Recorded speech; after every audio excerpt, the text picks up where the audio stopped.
السلام علیکم ورحمۃ اللہ وبرکاتہ۔ دنیا میں انسان بھی رہتے ہیں، جنات بھی رہتے ہیں، اور انہی کی قسم میں شیطان بھی رہتے ہیں، ابلیس بھی رہتے ہیں، عفریت بھی رہتے ہیں، کئی قسم جو ہے ان کی موجود ہیں۔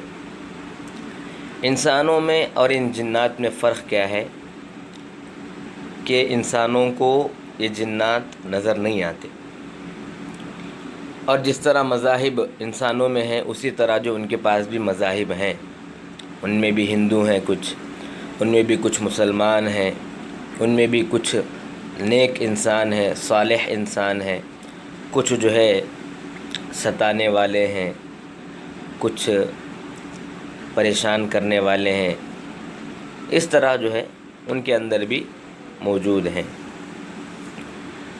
جنات،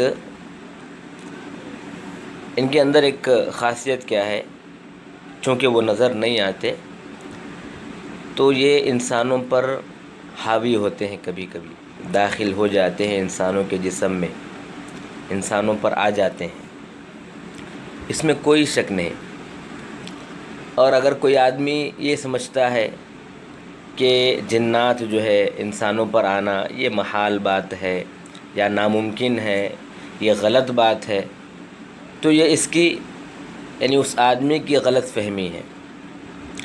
یہ بات شرعاً بھی ثابت ہے اور عقلاً بھی ثابت ہے اور حقیقت بھی ہے۔ آج کل جب حقیقت آپ دیکھیں گے تو حقیقت میں بھی یہ بات جو ہے واضح ہے، آیا ہے کہ جنات انسانوں پر حاوی ہوتے ہیں، ان کے اوپر آتے ہیں اور باقاعدہ ان کے جسم سے تعلق جو ہے ان کا بنتا ہے۔ ہاں، کوئی آدمی اس سے انکار نہیں کر سکتا۔ علمہ من علمہ وجہلہ من جہلہ، جس آدمی کو علم ہو گیا وہ جان لیا، اور جس آدمی کو علم نہیں ہوا وہ جاہل رہ گیا، یعنی اس کو معلوم نہیں ہوا، بس اتنا ہی ہے۔ لیکن آدمی چونکہ وہ آدمی تجربہ نہیں کیا یا اس آدمی سے واسطہ نہیں پڑا، اس لیے جو ہے کوئی آدمی انکار کرتا ہے تو یہ جو ہے اس کی نادانی ہے، ناسمجھی ہے، ورنہ حقیقت یہ ہے کہ انسانوں پر جنات حاوی ہوتے ہیں۔ واللہ اعلم بالصواب۔ جامعہ سبل السلام الدنکی چینل کو سبسکرائب کریں، انشاءاللہ فائدے میں رہیں گے، ہم آپ تک مفید ویڈیوز پہنچائیں گے۔